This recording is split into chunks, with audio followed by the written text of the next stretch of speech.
alias Dempsey. J'ai quelques questions à vous poser par rapport au concept mis en place sous le hangar des bikers, sous le hangar des motards. Alors, quelle est la signification de ce concept-là qui est mis en place? Bonsoir chers amis motards, bikers, passionnés de grosses motos, sympathisants des clubs de motards.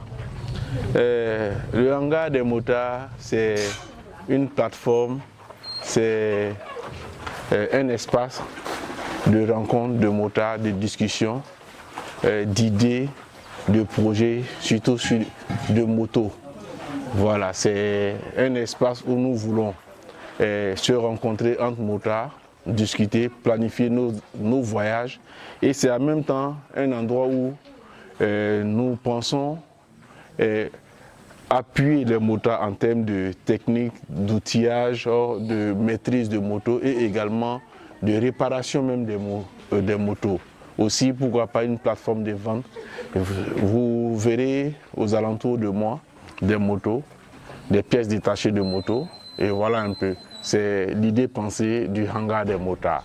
C'est encore une autre vision, c'est comme je le disais tantôt, une plateforme numérique où on peut faire véhiculer tout ce que nous avons vécu comme aventure de moto, etc.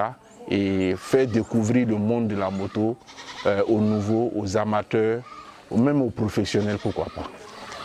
Ok. Donc, quelles sont les valeurs fondamentales de cette communauté de motards? La communauté de motards a une très grande valeur. D'abord, on se dit chez nous l'esprit motard. Un motard est doté d'un esprit, le partage, l'appui, le soutien au tiers. Au tiers, c'est-à-dire on met le motard, on met les personnes vulnérables, puisqu'on a une vision humanitaire également. Et donc l'esprit motard, c'est l'esprit qui est en tout motard, c'est-à-dire le don de soi pour l'autre et aussi, à partir de notre passion, montrer quel est l'univers des motards. Voilà un peu l'esprit. Ok, donc en tant que président de club, quelle est l'histoire du groupe, et comment est-ce que le groupe est né? Si vous pouvez nous parler brièvement un peu de comment est-ce que est né ce groupe-là? Merci. Le groupe est parti de l'idée d'aventure. On avait tous des motos, mais on s'est dit, nos motos, ce n'est pas pour rouler en ville. Comment créer de l'aventure autour de nos motos? Voilà comment est partie l'idée du groupe. Donc, et même le nom du groupe, c'est l'aventure. On voulait ces motos pour découvrir, sillonner les paysages, les pays, et traverser les frontières, créer ce qu'on appelle l'intégration sous-régionale à partir de la moto. Et nous sommes arrivés à cela parce que au départ, les bikers, les motards ne traversaient pas les communautés, les pays comme ça. Et il a fallu que nous lancions un peu cette idée. Et aujourd'hui, vous voyez que avant, on avait l'habitude de voir les motards européens traverser le continent. Mais aujourd'hui, nous, en tant qu'Africains, en tant qu'Ouest-Africains, on a parcouru toute l'Ouest Afrique et même l'Afrique centrale. C'est un peu comme ça nous sommes. C'était l'idée d'aventure.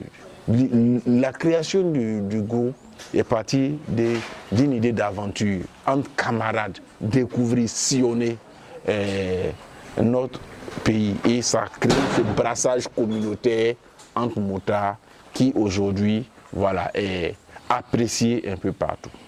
Ok, donc merci pour vos différentes réponses.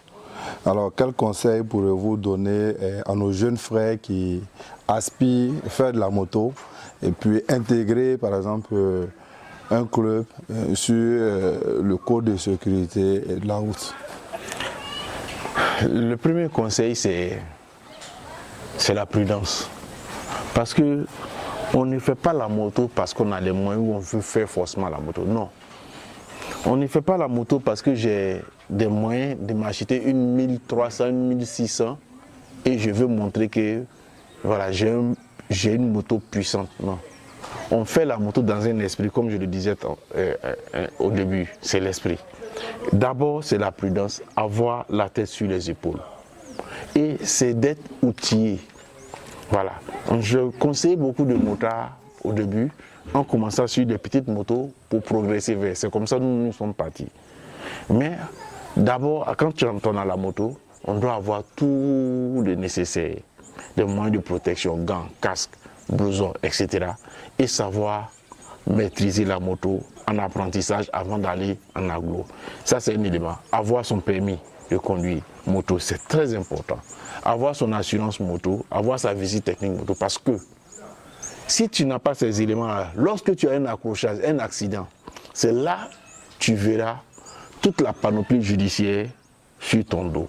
Donc, comme je le dis tantôt, c'est d'abord la prudence, la tête sur les épaules et prendre tous les conseils nécessaires avant de s'engager.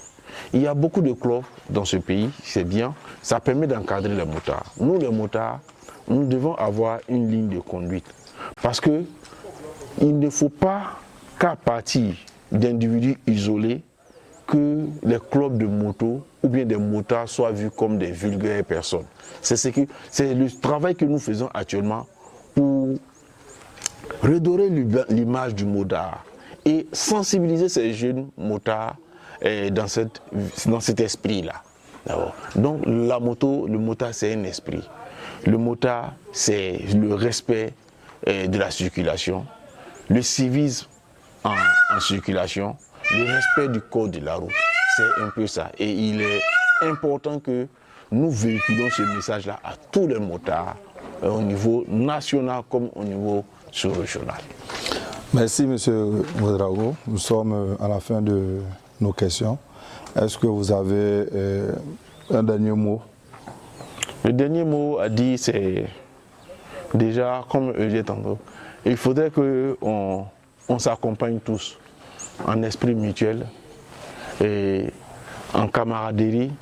Il faut qu'on s'accompagne, il faut qu'on donne de bons conseils aux jeunes et qu'il faut que nous soyons des exemples pour les plus jeunes. Parce que partout où nous passons, nous mobilisons la foule, nous mobilisons des sympathisants, des amoureux, des fans des motards. Et il faudrait que nous véhiculons à partir de cela rien qu'une belle image, la positivité, l'esprit motard.